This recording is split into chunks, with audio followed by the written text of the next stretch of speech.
Assalamualaikum warahmatullahi wabarakatuh. Halo adik-adik, bagaimana kabar kalian di rumah? Semoga kalian tetap sehat dan tetap berada dalam perlindungan Allah SWT. Sebelum kita memulai pembelajaran tentang energi alternatif, sebaiknya kita berdoa terlebih dahulu ya. Mari kita berdoa. Berdoa mulai. A'udzu billahi minasyaitonir rajim. Bismillahirrahmanirrahim. Asyhadu an la ilaha illallah wa asyhadu anna Muhammadar Rasulullah. Raditu billahi rabbah wa bil islami dina wa bi Muhammadin nabiyya wa rasulah. Rabbi zidni ilma warzuqni fahma. Amin. Setelah kita berdoa, mari kita mulai pembelajaran tentang energi alternatif. Yuk langsung saja kita mulai tema 4 globalisasi, subtema 3 yaitu tentang melakukan percobaan energi alternatif dengan membuat percobaan kompor tenaga surya.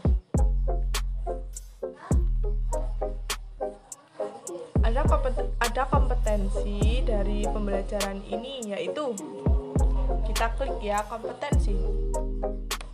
Menjelaskan cara menghasilkan, menyalurkan, dan menghemat energi listrik. Menyajikan karya tentang bagaimana cara melakukan penghematan energi dan usulan sumber alternatif energi listrik. Sedangkan tujuannya kita bisa paham tentang bagaimana sih energi listrik itu dapat terbentuk dari sumber energi alternatif. Kemudian kita juga bisa membuat karya, yaitu tentang kompor tenaga surya yang bisa dipublikasikan. Itu adalah tujuan pembelajaran dari sumber energi alternatif. Kemudian kalian mau melihat video dulu atau melihat materi? Oh, kalian ingin tahu materinya terlebih dahulu. Baiklah. Energi alternatif. Apa sih pengertian energi alternatif? Oh, betul sekali. Energi alternatif adalah energi pengganti yang digunakan saat ini berasal dari batu bara dan minyak bumi. Energi alternatif itu biasanya ada panas bumi, energi matahari, air, dan angin. Nah, kita akan mempelajari tentang macam sumber energi terbarukan. Kalian tahu tidak energi terbarukan atau energi alternatif itu macamnya apa saja? Oh iya, ada energi matahari, energi angin, panas bumi, dan energi air. Yang pertama ada energi matahari. Di sekitar kalian ada tidak panel surya? Oh, biasanya kalian melihat panel surya ada di sawah ya? Ya, panel surya. Bagaimana cara terbentuknya panel surya? Ternyata energi surya yang diubah menjadi energi listrik itu dengan bantuan alat seperti panel surya. Adik-adik tahu tidak apa sih kekurangan dari panel surya? Betul sekali, pembuatannya. Dalam pembuatan panel surya itu memerlukan biaya yang sangat mahal, tetapi ada juga kelebihannya. Panel surya itu mudah untuk digunakan. Kekurangannya juga ada lagi. Apabila sinar matahari itu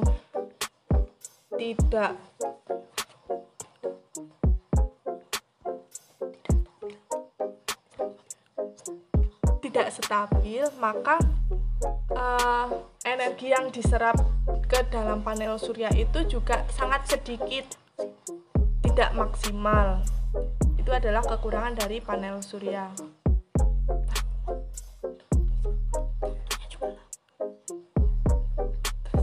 Lalu ada energi angin.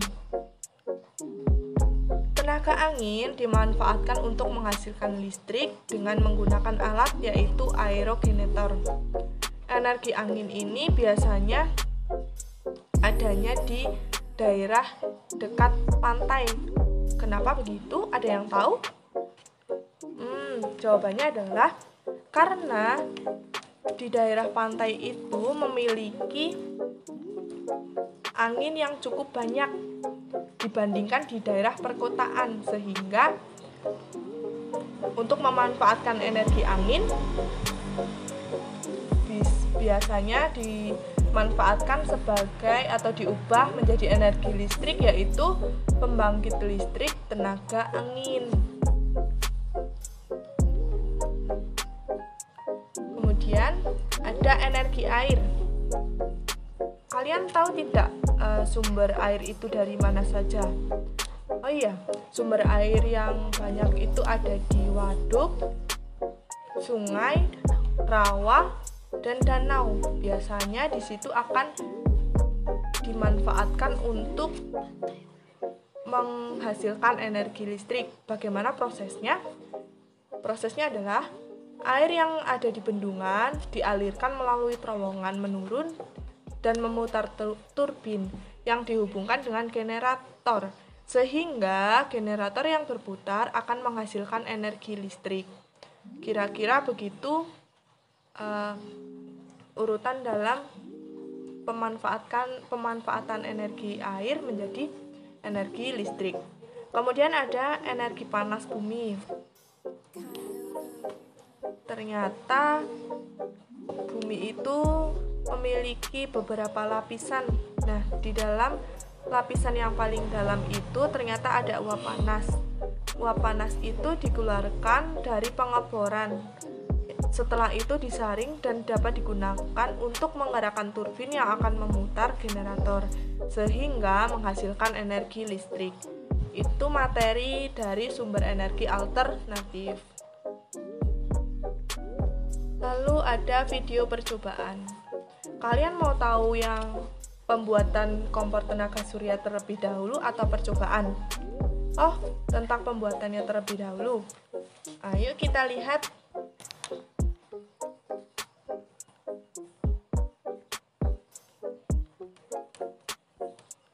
Setelah menyiapkan kardus yang seperti berbentuk sepatu atau kompor, kita rekatkan dengan double tip atau lem. Kemudian kita juga harus menyiapkan aluminium foil sesuai dengan ukurannya, lalu ditempel ke dalam kardus.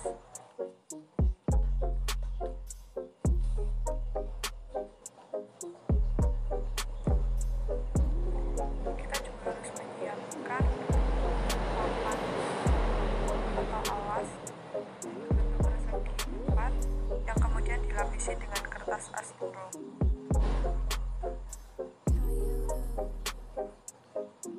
Kompor tenaga surya siap untuk digunakan.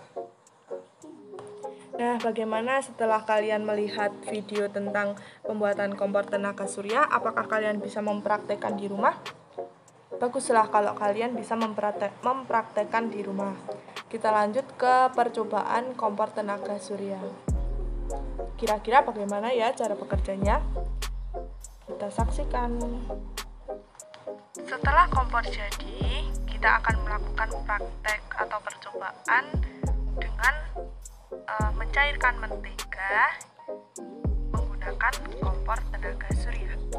Kita siapkan mentega, lalu ada juga kaca. Kita masukkan dulu menteganya. Setelah mentega dimasukkan ke dalam tempat yang berbahan dasar aluminium, lalu kita tutup menggunakan kaca.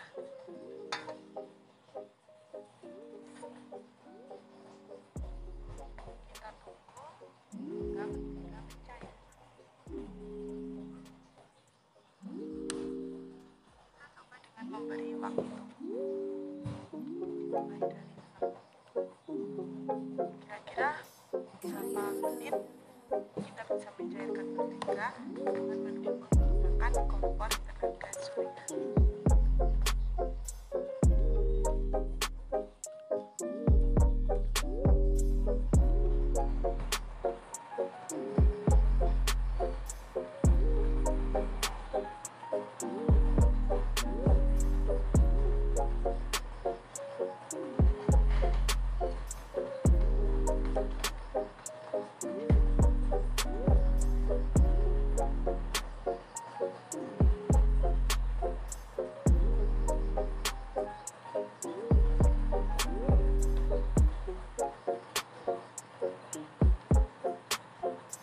coba adik-adik lihat.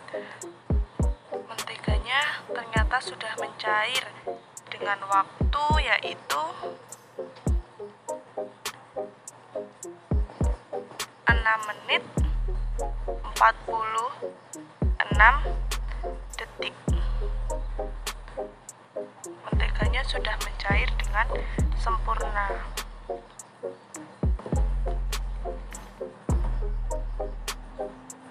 Nah, bagaimana setelah kalian melihat percobaan kompor tenaga surya? Apa yang dapat kalian tangkap dari video itu?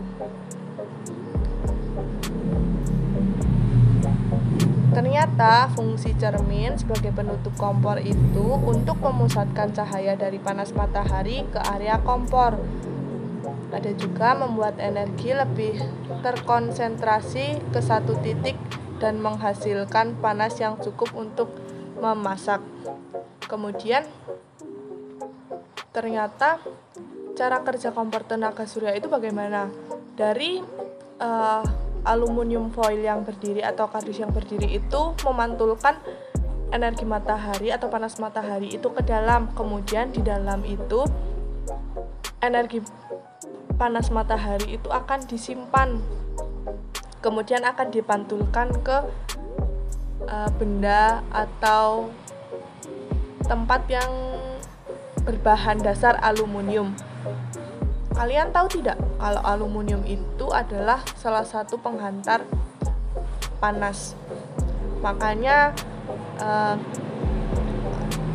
peralatan dapur di rumah kalian pasti terbuat dari aluminium. Karena apa? Karena aluminium itu salah satu alat yang atau bahan yang menghantarkan panas.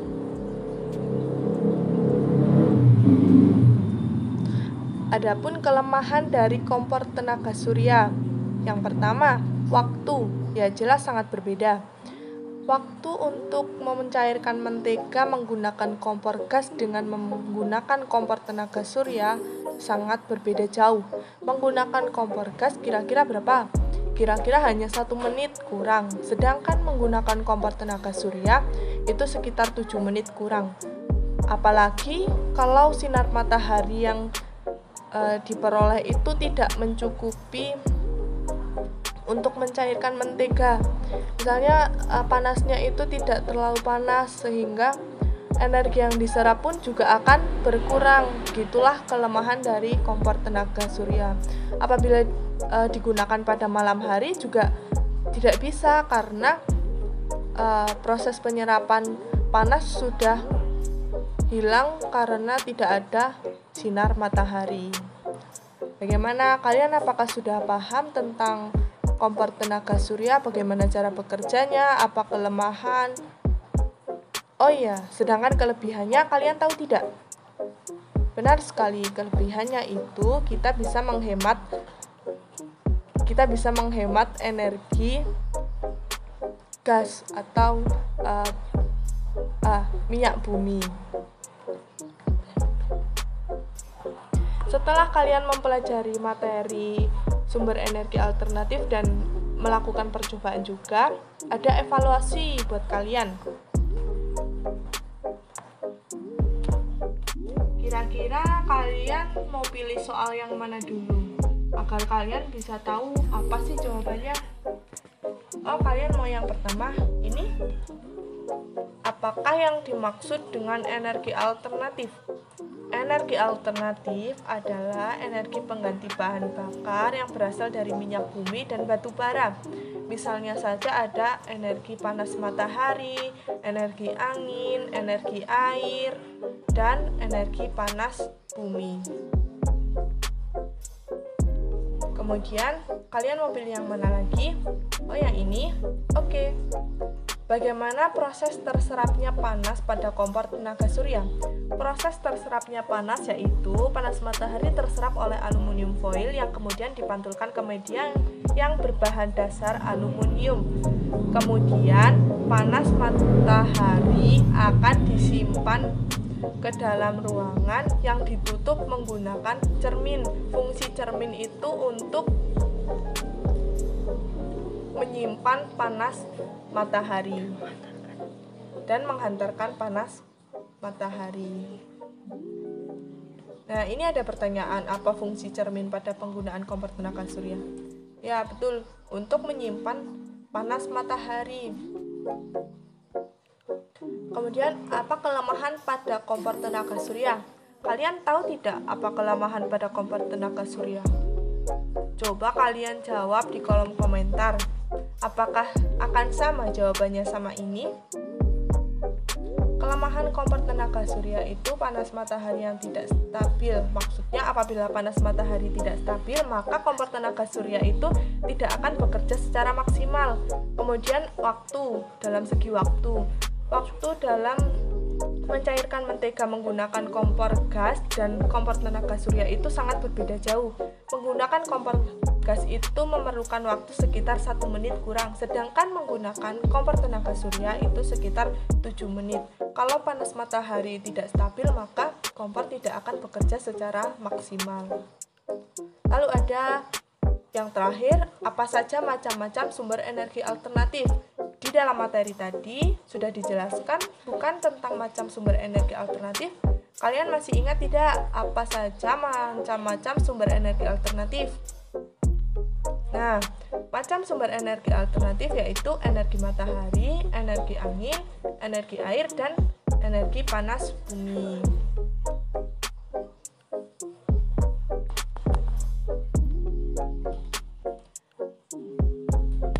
Untuk pembuatan PowerPoint media ini, adapun daftar pustakanya yaitu bisa dibaca sendiri.